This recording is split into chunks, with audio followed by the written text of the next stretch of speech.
It was only a pumping stove. There was no gas stove. And I saw that the flames were very low, so I poured kerosene while the stove was on, and I think next minute it just blasted like that. And I had all the school uniform, and I had nylon ribbons, so it quickly caught fire. And of course I poured water immediately, and my neighbor who was studying in the balcony, he jumped and he came and he put off the rest of the fire. I was admitted in Bangalore hospital. In Bangalore, one hospital. I'm not telling the name. They may not like it. So that hospital, in those days, actually, the treatment for burns was not so very good. So when I went, within a month, my lip was touching my chest. It was like that, totally. There was no neck at all. And once a week they will do dressings and they'll pull it. So what little injury I had, it became even bigger and bigger. And my whole frock will be filled with blood. Because when they pull, I used to cry 3 days before dressing and 3 days after dressing. And my parents, I think, found it so difficult to see their daughter, who was only 8 years old, suffer so much. Finally, my parents went against medical advice and we went to CMC Vellore. CMC Vellore was a big hospital at that time. Even now it is. But, the treatment was a little more better there. So when we went, I was taken to the operation theatre 3 times because they have to put in a tube to give anesthesia. They could not put because I didn't have a neck. Each time I'll go, my parents will think, okay, she is in the operation theatre, but they'll send me back because they could not put the tube. So my father was crying so much. He said, my father is a very soft-hearted person. So he was crying, saying that my daughter, I brought her to the big hospital and they also can't do it. Whereas my mother, she was very strong. She went to the chapel and she prayed and she said, because the doctor had said that I won't survive. So my mother prayed in the church and said, if you give her a new lease of life, I will make her a doctor in this hospital and I will make her to treat burn patients. That is the promise my mother took when I was only 8 years old. I don't know how she did it. So this happened one today, and the next day when they took me to the operation theatre, as if God was just waiting for my mother to tell this promise to him, that she will make me a doctor. Next day they put the tube. I had the same difficult neck. So I think God had a plan for me, I went to the theatre, they intubated, they operated. It took 12 hours for the surgery. Nowadays the technology is so good, I do it in 1 hour or 1.5 hours. So after 12 hours, I think when I opened my eyes, my mother was so happy that I'm alive. So she told me, you have to become a doctor. At that time, I just didn't, I didn't mean anything to me at all because I myself was in pain. After 12 hours, first time I'm opening my eyes. But I think for my mother, the whole day as I was in the operation theatre, she was sitting in the chapel, praying the whole time, fasting. So just imagine, she didn't take water also. The 12 hours I had, only when I came out of theatre, when I opened my eyes, only then she had something. My father was saying the whole time she was crying and praying. And so when I came out of all this, my mother was, very happy.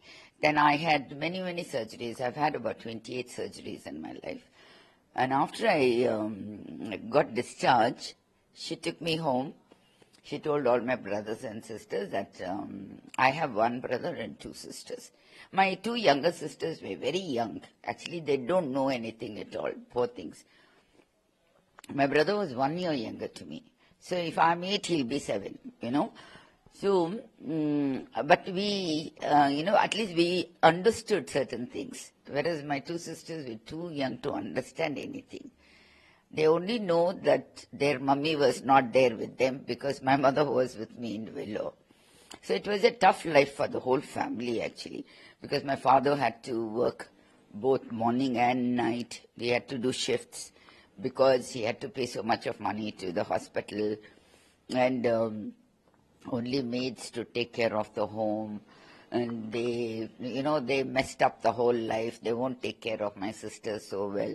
So as a family, we went through a lot of psychological problem, and so both my sisters were like orphans, and I think that really brought all of us together. We are a very close-knit family, even now.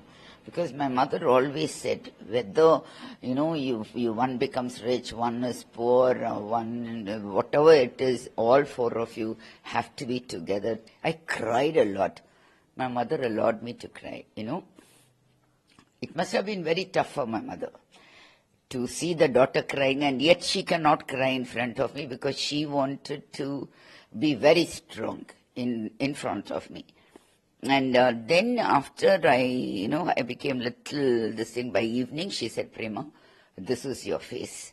She said, the earlier you accept, the better for you, because not much is going to change in your face. So you please accept. She said, every day you think that this is your face, this is your face. And she told me, don't look at another beautiful lady and say that they are so beautiful and you are not. She said, don't compare yourself to anybody, because you are you and somebody else is somebody. And you tap your talents and you shine in life, but don't compare. So, certain words and certain advice she gave me has been so good in my life. I cannot tell you how much it has helped me to develop and to, and she gave me the example of comparing the sun and the moon. She said, sun can't become moon, moon can't become sun. They both are different. So you cannot compare. Like that, God has made each one differently. And you have to do what God has chosen you to do. So those things and all, even now it is very fresh in my mind. And so life went on like that for 3 years. Used to go to Vellore for surgery, then I'll come back. And after 3 years, my parents called me and said, now it's time that you have to go to school. So I cried so much because I saw my own relatives don't want to see me. I'll scream and they'll run away. So I told them, no, I don't want to go to school. So I was crying. I cried loudly, thinking they will say, okay, don't go to school. But my mom gave me choice. She said, Prema, I'll give you 2 options. She said, you choose which one you want. And so slowly she said, don't go to school, don't study, stay at home.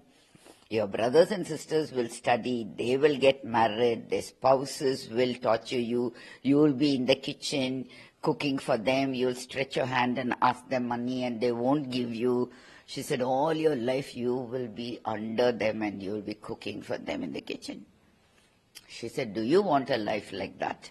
Or go to school, study well, come up in life, and you give your younger brother and sisters money. Which one you want, she asked me.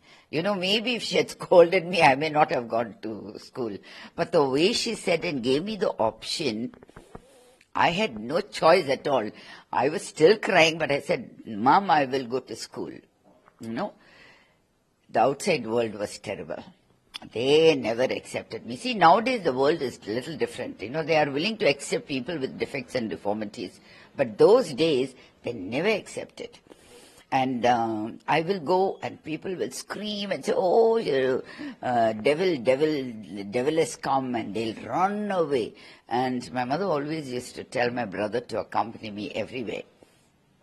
So me and my brother actually, it was very emotional those days. So we will be walking and somebody will scream at me like that and they'll, run away looking at me. my brother will just hold my hand very tight. That means, he is there.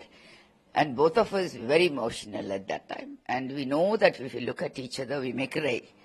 So we never looked at each other. Just he'll hold my hand and we'll continue walking. Because my mom had said that there also she gave me choice. She said, if you think that you cannot face the society, she said, you want to wear burqa, you wear and go. Then I said, how long will I wear burqa, So she told me, see, you know that you can't wear burqa like that. So better for you to accept what they say, because they will say today something and tomorrow you need some help. You won't even know who those people are. So she said, you don't listen to all those people who comment, wrong things about you. You listen here, let go there. Because your life is your life. And people have got eyes to see. They will see, she said. Her advices were, must have been very difficult for my mother to say that. But still she put that sense into my head that this is how the world is. This is how people are. They will call me. But it's up to me to take it, whether it hurts me or it should not hurt me.